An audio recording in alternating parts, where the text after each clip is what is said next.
Assalamualaikum warahmatullahi wabarakatuh, anak-anak. Waalaikumsalam warahmatullahi wabarakatuh. Oke, selamat pagi anak-anak. Gimana kabarnya hari ini? Baik. Pagi Bu, baik Bu. Oke. Sebelum mulai pembelajaran, kita berdoa dulu ya. Desi bisa pimpin doa? Baiklah, kepada teman-teman sebelum belajar, marilah kita berdoa. Berdoa dimulai.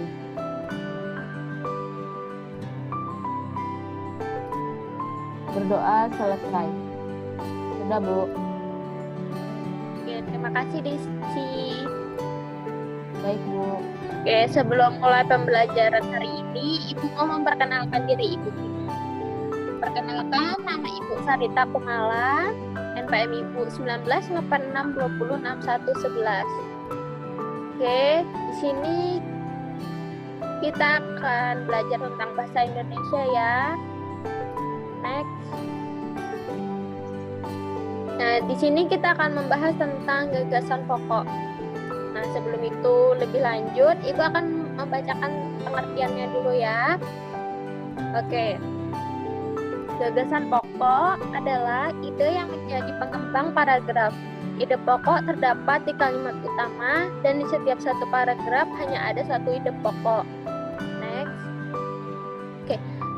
Di sini ada cara-cara untuk menemukan ide pokok. Yang pertama, baca seluruh paragraf dengan cermat. Yang kedua, cermati kalimat pertama hingga akhir. Yang ketiga, baca tiap kalimat. Yang keempat, tandai ide pokok. Yang kelima, tandai info penting. Next. Nah, di sini ide pokok itu ada ciri-cirinya ya.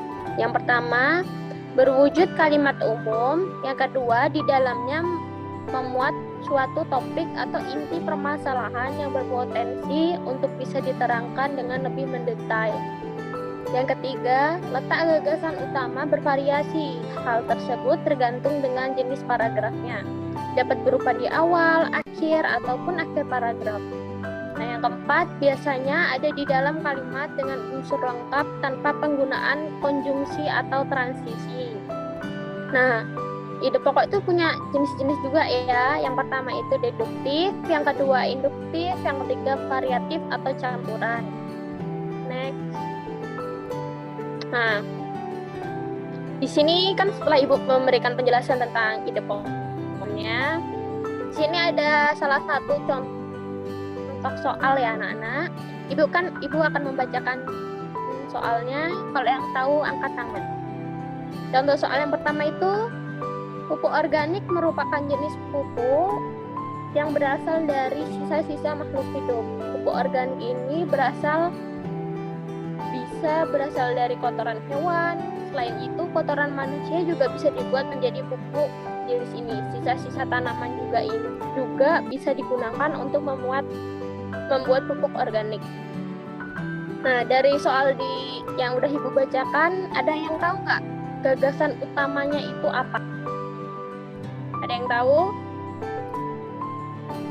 Oke, sepertinya tidak ada yang tahu ya. Ibu akan memberitahu. Dari contoh soal ini, ide pokok yang kita dapatkan itu tentang definisi pupuk organik ya anak-anak.